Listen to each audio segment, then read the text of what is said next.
Hi, it's Tim Hagen from Progress Coaching, and welcome to another episode of Coaching Conversations. And I wanted to make you aware of something very cool that we're doing on a subscription basis, and we'll put a link in each one of our episodes. But every Wednesday, we're going to be doing what we call an audio podcast workshop. That workshop will be roughly about 14 to maybe 20 minutes per episode, with each month having a theme from a coaching model, using feedback strategically, to coaching self-awareness, and so on. So if you could, look in the body or in the content description of each episode, and you will see a link where you can join this subscription. These are literally 4 workshops every month, teaching specific strategies to address a particular area of workplace coaching, as it relates, again, to things like awareness, motivation, teamwork, and what have you. Here's the cool thing. It's only $10 per month, and each month you will get a handout that we will follow along with. So we also give you a tool for you to take notes as we go through each episode. We hope you'll check it out. Coaching the unmotivated is not easy. And often when we're coaching people who lack motivation, we tend to take the opposite perspective. We tell them, you're lacking motivation. Or we make a really big mistake.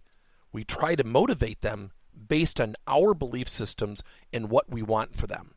Let me give you an example. We had a client who literally promoted 45% of their people into management positions, who later said they did not want anything to do with management. And later we found out they felt like their voice wasn't heard, that they felt like they could not speak up and say, I'm not interested in being a people manager. So somebody asked me, well, what do you attribute that to? I said, we probably never asked them. What we did is we looked at the org chart and said, here's the next step. Here's what I'm going to do to motivate this person. They're going to make more money, and they get this wonderful opportunity to manage people. 45% of the promotions later said they wanted nothing to do with people management. Think about that. That's powerful.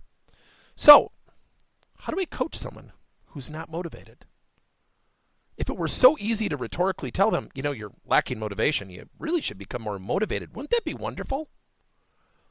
So let me give you a couple strategies. One, this is called a parallel strategy. You're going to learn a lot. Ask a person who appears to be unmotivated. Notice the word appears. Perception. Don't assume they're lacking motivation. There could be something else going on. But use a parallel. So let's, for example, and this just happened with one of our clients. One of our managers went to an employee and they were really having discord. Their whole relationship was about a particular issue, and they did something called parallel coaching. Sat down and asked this person, what's a hobby? What do they like to do outside of work? And unbeknownst to this manager, after 1 year of coaching, this person loved race car driving.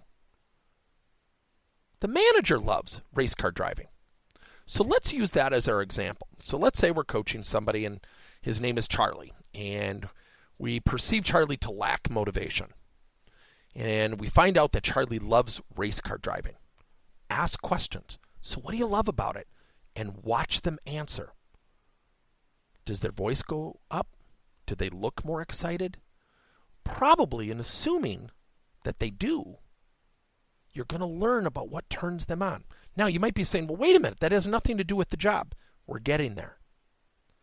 When you ask somebody what gets them excited outside of work, you get to see a level of motivation in them.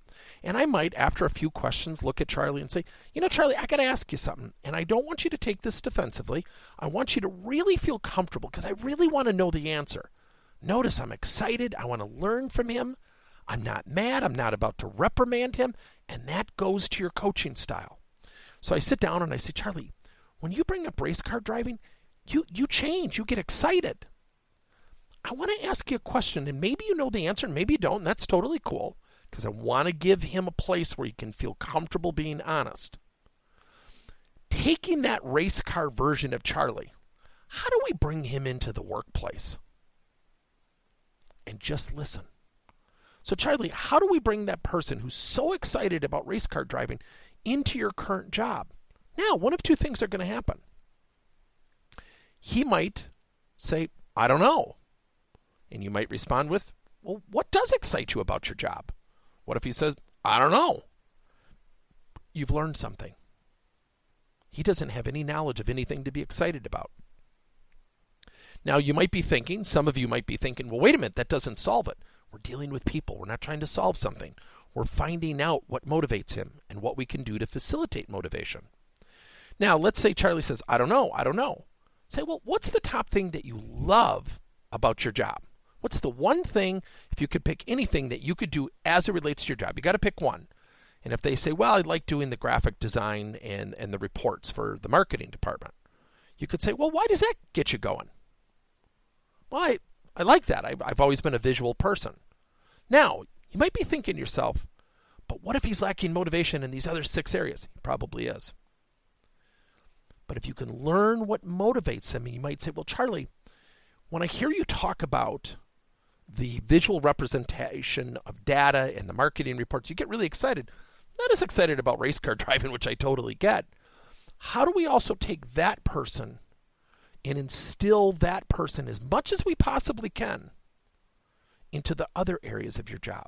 Because the worst thing is I don't want to have to be in a position where I'm always struggling to have you motivated all the time, but I really want to learn what gets you going. So I hear race car driving, I hear you doing marketing reports, visually representing data, that really is something you enjoy. So I'm wondering how we could go about discovering some other ways to motivate you. Now, this could lead into a discussion of something called intrinsic versus extrinsic motivation. So Charlie, if I were to share with you 2 types of motivation, intrinsic, you're motivated by things in the job, or extrinsic, you're motivated by things outside the job, such as the next position or something that you'd rather be doing, whatever that might be. Which of the 2 do you think would represent you or define you? You're more intrinsically or extrinsically motivated? Now, hypothetically, let's say he says intrinsic. To say, oh, that's interesting, because I don't sense that, which maybe I'm making an assumption. So how do you think we can go about raising our level of motivation as it relates to your job in terms of what are some things we could change? What are some things we could adapt to? Now, what if he says extrinsically motivated? Oh, that's cool, Charlie. Thanks for sharing that. Walk me through what that looks like. And what if he starts to describe something outside of the job? Now, some of you might be thinking, well, wait a minute. Now I'm about to lose an employee. But if you've got an employee who's extrinsically motivated and they're thinking about something outside the job, you've already, to a certain degree, lost them. Here's something called the trade-off. That's when you can say, well, Charlie, if you want to become a manager of a marketing department, that's awesome. I got a great idea where we can trade. I will help you explore those opportunities. What I need from you is to be motivated, energetic, and certainly perception-wise, thrilled to be doing what you're doing, because every day people are interviewing you just based on their observations. And what if we got together and we tackled and approached what really has got you motivated?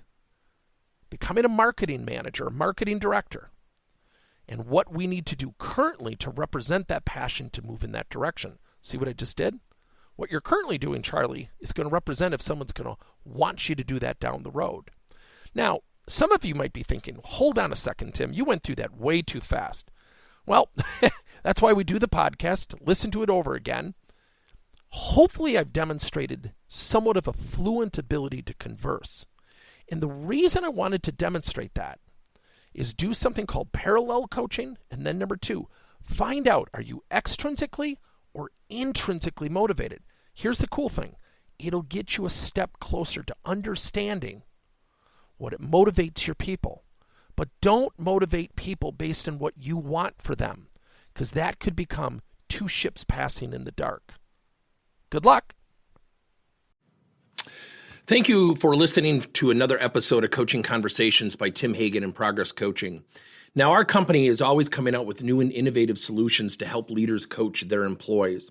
And recently, we just created a new service called Coach to You, where leaders can pick and choose topics and assign 7 to 21-day programs for employees to learn and, more importantly, apply actions and then reflect and share what they're going to do going forward as a result of the learning. It's called Coach to You. We're literally bringing coaching to your employees. If you're intrigued, we'll have a link in each one of our episodes where you can get more information. And again, thank you so much for listening to another episode.